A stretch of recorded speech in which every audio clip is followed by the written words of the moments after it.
Hello everyone and welcome on De Papier de Rêve channel. I'm Ursula and today I will be painting with you a pond with some nymphaeas in it. This subject is a little bit similar to the subject of last week's video with the flower of nymphaeas, but today I want to focus my work on the water and on the pond in itself more than on the nymphaea and the leaves and the nature around the pond. So I'm starting this painting by applying some indigo on my paper. On my reference image that you can see on my blog, the link is in the description just below the video.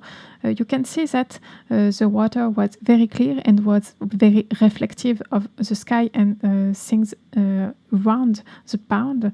But I wanted to make this water in shade of blue with the indigo because I wanted some cool colors for the water. The pond is surrounded by small walls made with some stone and I wanted this part of my painting with very warm color to contrast with the cool color of the water, and for that I'm using just transparent red oxide with a tiny bit of indigo in order to tone the transparent red oxide a little bit and make it a little bit more brown.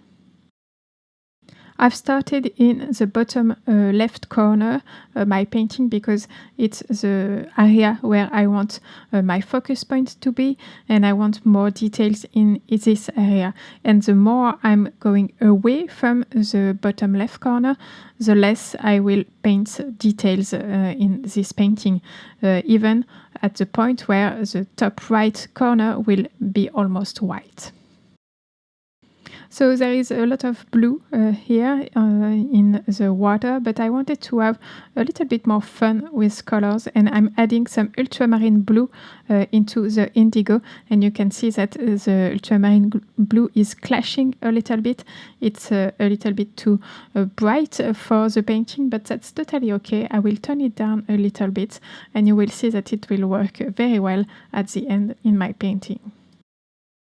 I continue to work my way to the top right corner by adding some shade of greens. For the green, I'm using what's left in my palette, so it's a little bit of indigo and a little bit of ultramarine blue mixed with a little bit of nickel azo yellow.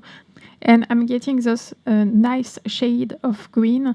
They are a little bit changing because all the time I'm going back to my palette. I will change the green a little bit. Sometimes I will add a little bit more yellow and sometimes I will add a little bit more blue. And because I'm using ultramarine blue, the green I get from mixing nickel azo yellow with ultramarine blue is a little bit brighter also. In the green area where the nymphaea will be, I'm being very mindful of my brush work and I'm trying to make some rounded shape with my brush. Even though I'm using a flat brush, I'm trying to really think about the shape of the nymphaea and try to represent them on the paper. But I'm also mindful of all the white speckle appearing on my paper. They are a little bit too much. I want the white to be really in the top right corner, so I will chase them down a little bit and make them more blurry and soft and not as white as they are right now. I want to paint some sort of waterfall on the left side of my paper, and as I'm not working with white, I have to take back some pigment that there is in this area, and for that I'm just using a brush, a thirsty brush. There is no water in it, and it will take back all the pigments that are still wet in this area. And now I want to work a little bit more the wall of rocks that are on the left side of my paper. And for that I'm still using some transparent red oxide with a little bit of indigo, but I'm also using some yellow ochre and lavender mixed together in order to have some grays. Lavender is a cool color, and of course I want to keep this side of the painting quite warm, but it helps me to have neutral grays in this area that will make appear some texture to the wall, and it will helps me to get some shadow also into this wall.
I've switched my big flat brush for still a flat brush but a smaller one in order to soften all the white speckle, as I said earlier, and also to take back some pigment in some area in order to just work a little bit more this first layer and construct and build the contrast a little bit better. And some area I want more softness and more lighter color, and in some area I want some more darker color. And the thirsty flat brush is perfect to take back a little bit of pigment and be able to just build this layer a little bit more precisely. And because I've taken away some pigment in some area, I also need to add some more darker color in some other area. And for that, I'm switching brush again for this oval brush that allows me a little bit more precision than my big flat brush. And I'm using still Indigo. I'm very mindful of the wetness of my paper right now, because it's been a while that I'm working on this first layer, so I know that my paper is drying. So I need to get my brush less wet and with more pigment in it in order to avoid some flower to form, and I'll be really mindful of that. And you can also see that my paper is less wet because all the mark I'm doing right now are less blending into the other color in the area. They are more defined. They are still a little bit blurry, but I can make some graphic marks with my brush and they will stay on the paper.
My first layer right now is almost done. I'm just adding a little bit more colors into the Nymphea with the same mix of nickel azure yellow and ultramarine blue.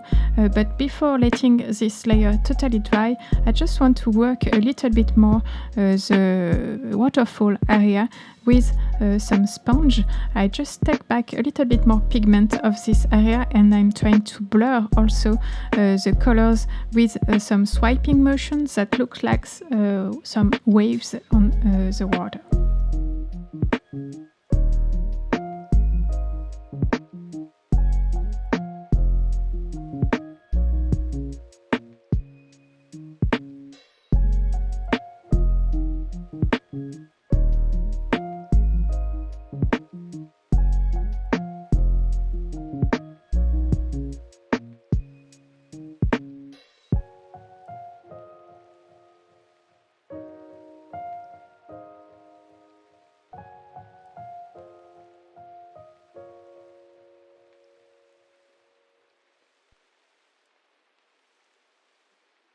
For the second layer, the first thing I want to do is to add some more details into the wall.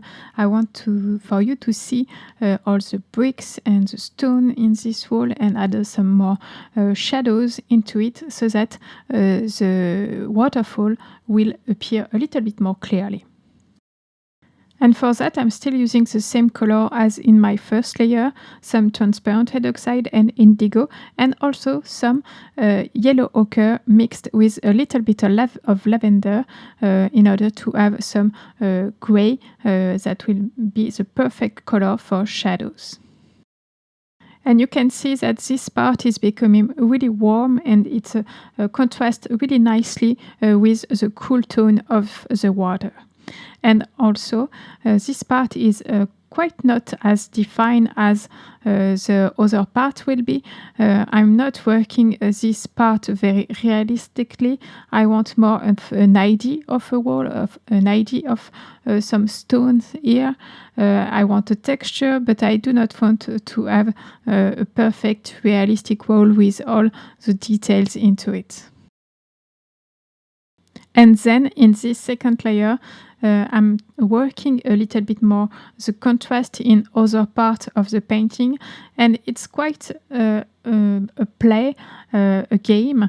I'm putting some darker color in some area, and I will see that other area are lacking of either darker color or either just more bright color, and I will balance these areas and this painting along the way by adding some more darker color, so indigo in some parts, and also other color, other bright color, in order to find the perfect balance between them two. And even though in my first layer the ultramarine blue appeared a little bit too bright, I think here it's working quite well. It's like a reflection of the sky into the pond, and I really like this color. It contrasts really well with the indigo. It adds a lot more brighter tone to the painting, and some more energy to it. And as this ultramarine blue was just in one area of the painting, I want to repeat this color in some other part of my painting in order to find again a balance in this color, and help your eye to travel through this painting. I want to guide your eye and to see everything in the painting, and I do that by adding some trail of colors into the painting.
So now everything is coming along really nicely. I think that you can see the water lilies appear on the paper, but I want more details into the water area and the waterfall. I want for you to see some ondulation in the water, and for that I'm switching my brush again for a dagger shape brush. It will help me to have a really fine line with a really fine tip of this brush. And by adding some more indigo in some area in a really defined and precise way, I can make this ondulation appear on the paper, and it adds really a lot of details really easily. By adding those ondulation, I can see that I'm lacking still a little bit of contrast into the nymphea, so I will add some more darker color into the nymphea area with still the indigo. It's the darker color I have in this palette I'm using for this painting, so I keep the color quite unified, and that's really why I was talking about a game just before, because by adding some darker color in one area, I can see that another area of the painting is lacking of contrast also. So it's really a problem of balance in between all those elements on the painting, and by working my way step by step, I will find this balance. But I have to work a little bit slowly in order to just find the right balance. And what's important also is it's not just a dark contrast where I have to find a balance, but also in the brighter color. With the ultramarine blue, I need to find a balance between all those elements in this page.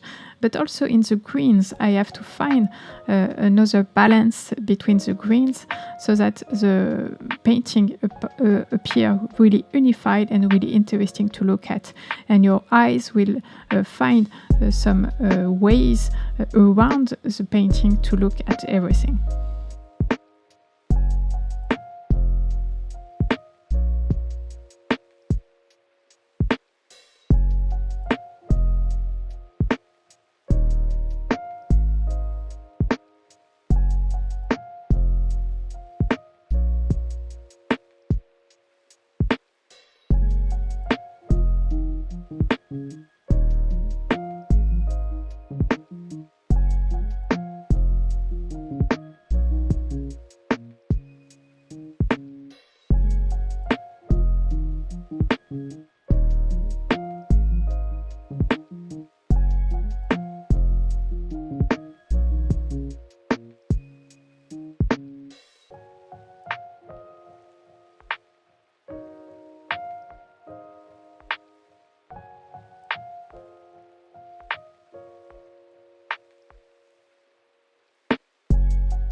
To finish this painting, I just want to add some more details in some area, really slowly.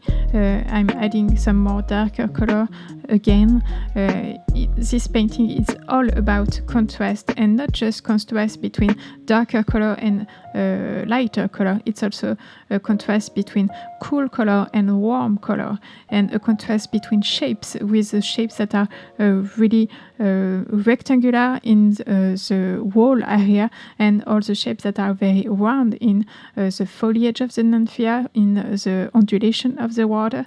It's all about contrast in this painting. And of course, this painting is quite abstract. There is no realism here, but I think that you can feel the subject here, I think that you have a really good impression of what I was able to see in this pound that wanted for me to paint it. And it's really just about that feeling and just my expression of this area in Barcelona.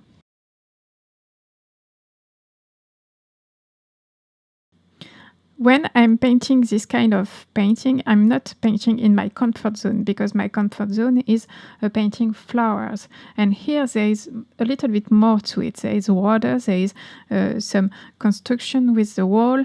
So it's a little bit more delicate for me to paint that kind of view. But I really like it. And because it's a little bit harder, it's also a little bit harder to know where I need to stop. But I prefer to just stop before I'm totally done. I think it's a little bit complicated to explain, but I prefer to stop myself when I want to do something more, just add a little bit more to the painting. I try to not do that and just stop just before that point. If you want to try the same subject as me, there is the photo of my inspiration on my blog. You can have the link in the description just below, and feel free to paint this area as well with your own feelings, and I think it will be maybe different, but very interesting also.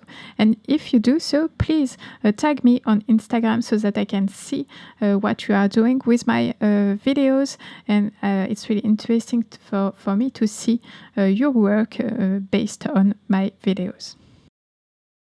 And this video is now ending. Thanks for watching, and I hope you like it. Please check the blog post for more information about it, and of course tell me what you think in the comments. See you soon.